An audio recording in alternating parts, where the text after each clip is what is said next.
सुखदम केवलम ज्ञानमूर्तिम्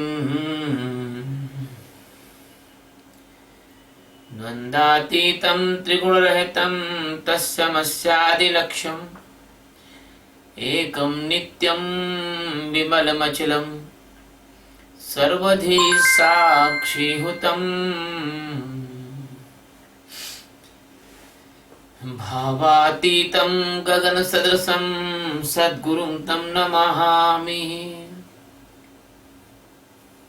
ओम गुरु ब्रह्मा गुरु विष्णु गुरुदेवो महेश्वरः गुरु साक्षात् परब्रह्म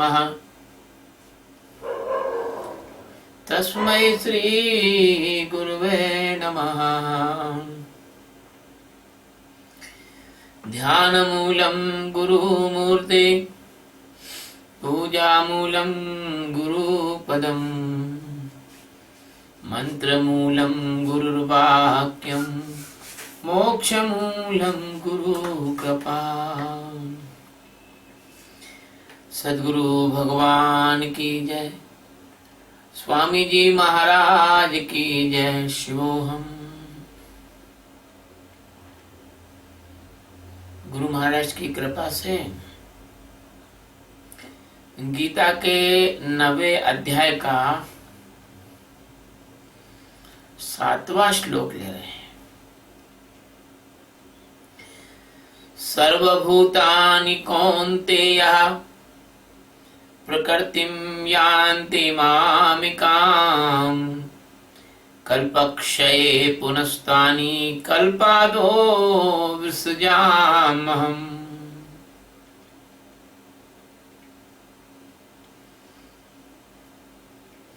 सर्वभूतानि कौन्तेय प्रकृतिं यान्ति मामिकाम् कल्पक्षये पुनः तानि कल्पादो विसृजाम्यहम्।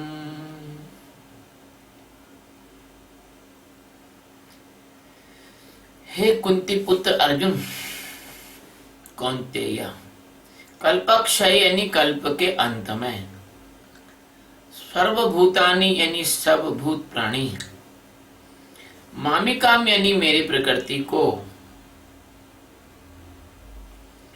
यान्ति यानी प्राप्त होते हैं,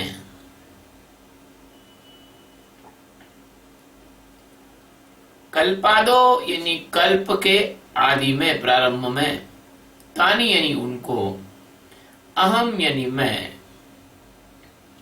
वृषजामि यानी रचता हूं। हे अर्जुन, कल्पों के अंत में सभी भूत मेरी प्रकृति को प्राप्त होते हैं, अर्थात प्रकृति में लीन होते हैं। कल्पों के आदि में मैं उनको फिर से रचता हूं।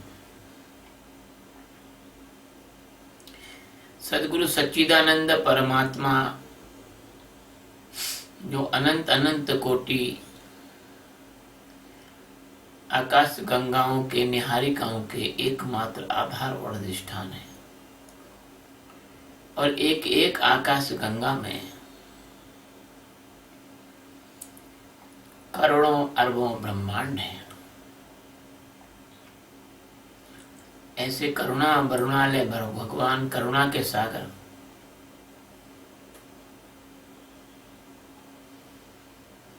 अर्जुन को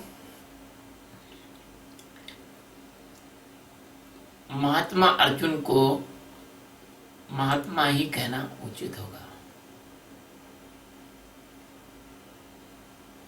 आज तक गीता, जब तक गीता है, भगवान है, जब तक अर्जुन का नाम है। ऐसे महात्मा अर्जुन को भगवान कहते हैं कि हे कौन्तेय, हे कुंती के पुत्र अर्जुन,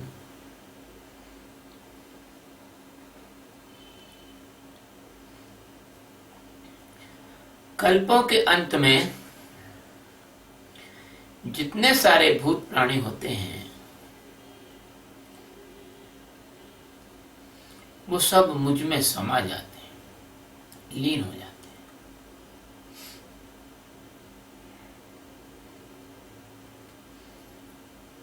लेकिन इसका ये मतलब नहीं कि उन सब का मोक्ष हो जाता है। ये तो सारी सृष्टि परमात्मा में ही समाती है।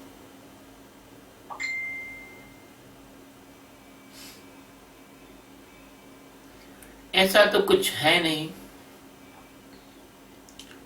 जो कि परमात्मा से अलग हो।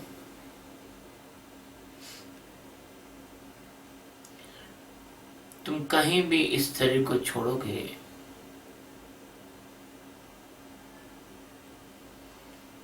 वही परमात्मा की मौजूदगी है।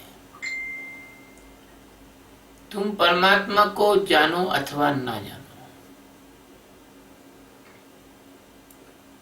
लेकिन परमात्मा तो तुम्हें जानता ही है।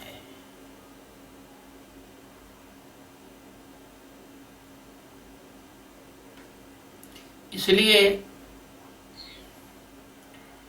कल्प का जब अंत आता है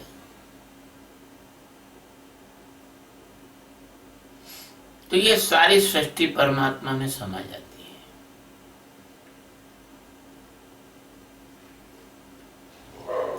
इसलिए भगवान को कलातीत कल्याण कल्पांतकारी कहा गया है।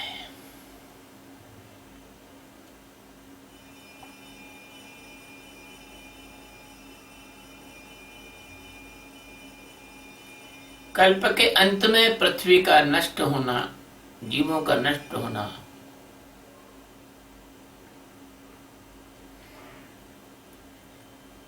इस बात का भी सूचक है कि आप लोग सब कल्पना में जी रहे हो। माया क्या है? माया एक कल्पना है। माया क्या है? अंधेरे में तुम्हारे मन से उपजा हुआ एक डर है। ये जो कल्पना का भय है, ये कल्पना का संसार है, ये संकल्प का संसार है। इससे जो बनता है मिटता है वह माया है। इसलिए जब तुम्हारी कल्पनाएं बिल्कुल नष्ट हो जाएंगी और जब तुम्हें आत्म साक्षात्कार हो जाएगा, तब तुम्हारे कल्प का अंत आ गया। ऐसे कल्प का अंत जो आता है वो ब्रह्मा के एक दिवस सुबह से शाम तक का जो समय है,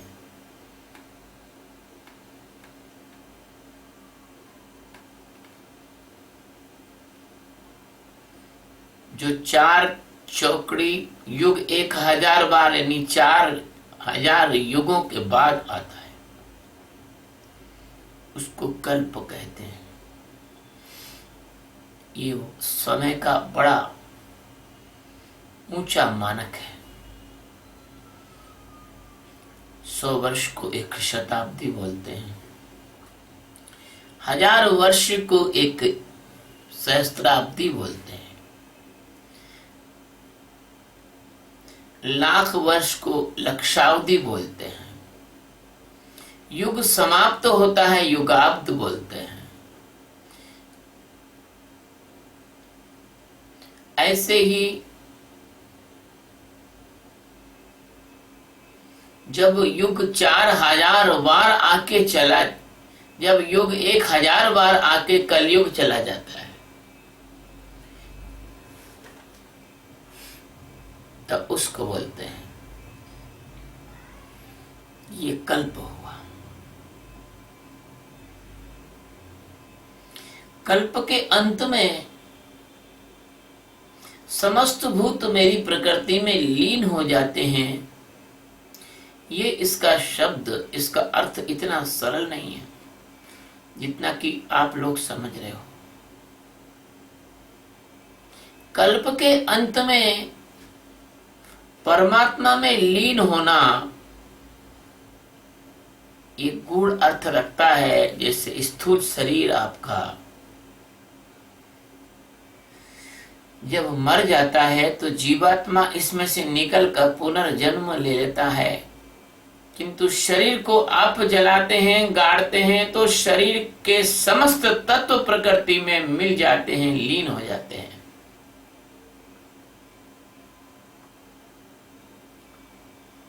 ऐसे ही जब ज्ञान हो जाता है तो समस्त कल्पनाएं परमात्मा की ज्ञान में लीन हो जाती हैं। जैसे प्रकाश के होने पर अंधकार प्रकाश में लीन हो जाता है। प्रकृति के 5 तत्व, उनकी तन्मात्रा, मन बुद्धि चित्त और महातत्व, ये सब अपनी समष्टि में लीन हो जाते हैं। आत्म तत्व तो सर्वत्र एक समान है, वो कहीं आता है न कहीं जाता है। आत्म तत्व तो यथावत भरा है, जैसा है ही है। ऐसा समान आत्म तत्व जो हर जगह मौजूद रहता है, हर जगह उपस्थित रहता है।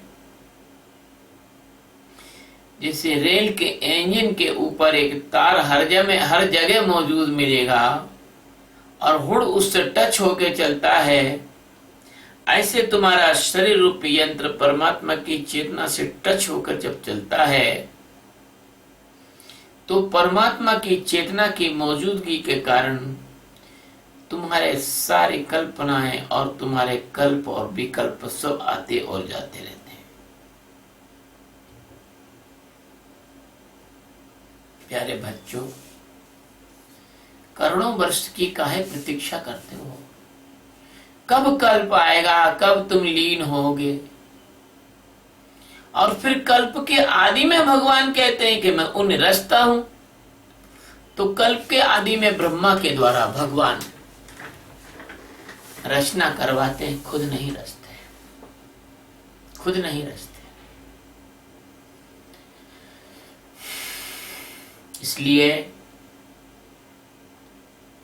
कल्प के अंत में आपको परमात्मा में लीन होना है, उसमें आपको करोड़ों वर्ष लगेंगे। क्यों ना आप किसी सतगुरु के चरणों में बैठकर और अभी ही इस कल्पना का अंत कर ले, अभी ही आपका कल्पांत हो जाए, अभी आपकी मुक्ति हो जाए। इसलिए करोड़ों वर्ष की प्रतीक्षा न करके और जो समझदार जीवात्मा है वह आत्मज्ञान को तुरंत पाकर मुक्त हो सकता है, क्योंकि कल्प के आरंभ में भी आपका जन्म मरण और जरा व्याधि नहीं थे। कल्प के अंत में भी आपका जन्म मरण और जरा व्याधि नहीं होगा। कल्प के आदि और कल्प के अंत के बीच में आपको ये जरा मरण और व्याधि दिखते हैं। इस कल्पना का मात्र यही कारण है कि आप अपने आत्म स्वरूप से अनभिज्ञ हैं, आप अपने आत्म स्वरूप को जानते नहीं, आप उस झरने को नहीं जानते जहां मीठा जल बह रहा है। आप रेगिस्तान में दौड़े चले जा रहे हैं। तपती हुई रेत की चमक देखकर आपको लगता है कि नदी बह रही है पानी की, लेकिन नदी पानी की नहीं बहती। वहां रेत की चमक नदी से प्रतीत होती है। ऐसे ही अज्ञान की इस बेहोशी के कारण तुम परमात्मा के उस परम शांत झरने को नहीं प्राप्त कर पाते हो, जिसका नाम आत्म तत्व है, आत्म साक्षात्कार है। अगर किसी दिन आप उस आत्म साक्षात्कार को प्रकट कर लो, जान लो, उसी दिन आपके कल्प का अंत हो जाएगा, आपके कल्प का क्षय हो जाएगा। वो कल्प का क्षय होने पर आपको जन्म मिलेगा, क्योंकि कल्प जब प्रारंभ होगा तो फिर आपको आना होगा। लेकिन ये अंदर वाली कल्पना का क्षय और समाप्ति होने पर आपको फिर दोबारा जन्म लेने की आवश्यकता नहीं है। लेकिन एक आपकी मूर्ता है जो आप बार बार जन्म लेना खुद ही चाहते हो। देखो अपने सनातन धर्म में लोगों ने कैसी परंपराएं डाल दी। पति और पत्नी का विवाह होता है, 7 फेरे लेते हैं और मन के अंदर एक संस्कार, एक संकल्प डाला जाता है कि हम 7 जन्म तक साथ निभाएंगे। तुम परमात्मा के लिए तो कभी ऐसा संकल्प नहीं लेते कि 7 जन्म हो जाए भले हम, लेकिन हम तुमसे प्रेम करेंगे, तुम्हें पाके रहेंगे। एक स्त्री पुरुष के लिए और पुरुष स्त्री के लिए शरीर मात्र के आकर्षण और लालच के लिए तुम 7 जन्म तक अपनी जीवात्मा को वहां बांधने का संकल्प लेते हो। ऐसे तुम अनायास बेवकूफी के संकल्प लेते हो। कोई अज्ञानी आदमी तुम्हारे हाथ में जल डाल देता है और कह देता है कि तुम हमारे चेला हो गए, हम तुम्हारे गुरु हो गए, और तुम जीवन भर उस अज्ञानी आदमी के चक्कर में पड़कर उससे अपनी आसक्ति जोड़कर, भले वो ज्ञान नहीं दे सकता हो, भले वो परमात्मा का ज्ञानी ना हो, तुम उसकी सेवा में अपना जीवन नष्ट कर देते हो। तुम संकल्प ले लेते हो अपने अंदर, किसी से मित्रता का संकल्प, किसी से शत्रुता का संकल्प, किसी से किसी काम को करने का संकल्प, बीड़ा उठा लेते हो। ये बीड़ा का कीड़ा तुम्हें जन्म मरण में ले जाता है। परमात्मा सद्गुरु सच्चिदानंद श्री कृष्ण कहते हैं कि सर्व संकल्प त्यागी, सारे संकल्पों का त्याग करना होगा।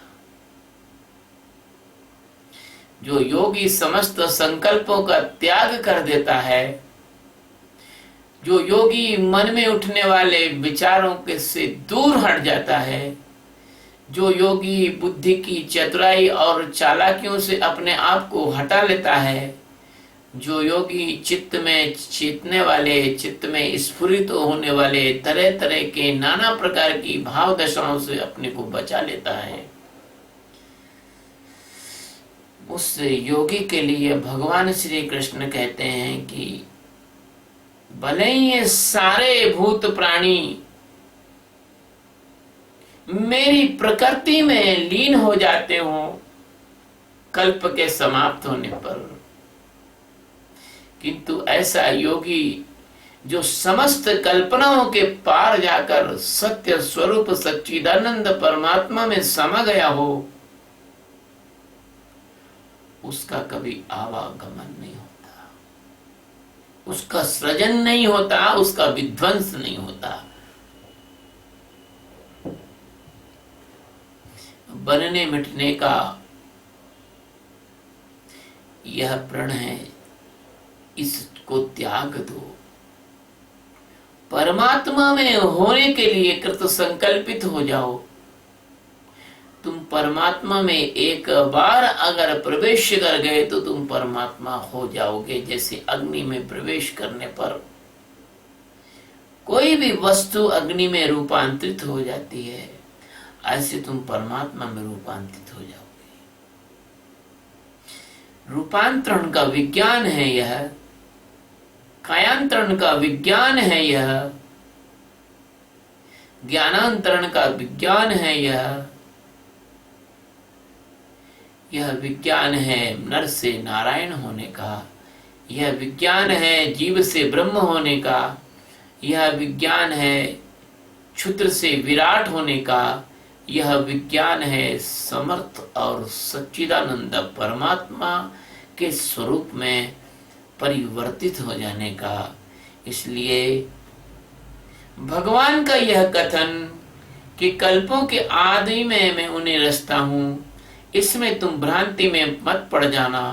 भगवान अकर्ता और अभोक्ता हैं, वो कुछ नहीं करते, किंतु आप इतना तो विचार करें, किसी बड़े अधिकारी के कार्यालय में अगर कोई बाबू वगैरह दूसरे लोग काम करते हैं तो वो किसके बिहाफ पे काम करते हैं।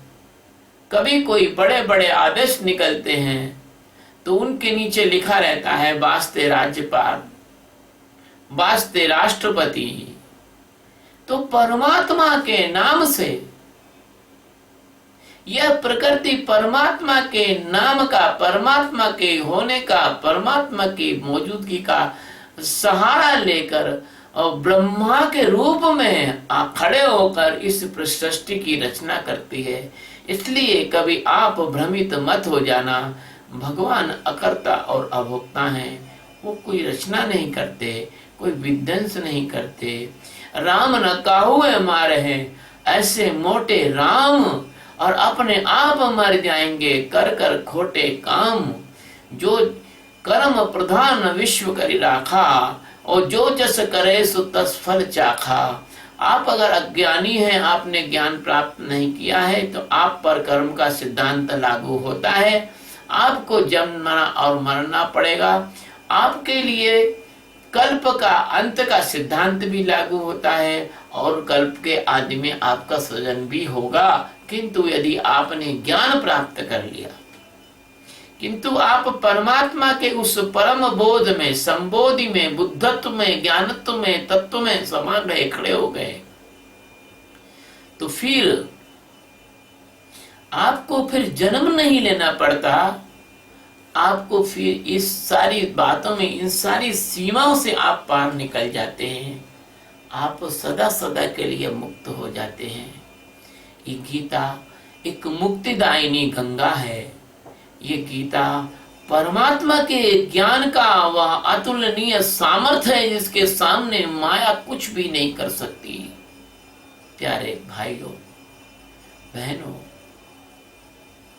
मैं आपसे निवेदन करता हूं कि जो भी प्रवचन हैं उनको YouTube पर डाला जाता है और स्वामी सच्चिदानंद नाम से इस चैनल को आप सब्सक्राइब करें YouTube पर जाके, और इन प्रवचनों को जगत के अन्य लोगों में जो रिश्तेदार हैं, नातेदार हैं, भाई हैं, बहन हैं, मित्र हैं, पड़ोसी हैं, उनको ये प्रवचनों को सुनाइए।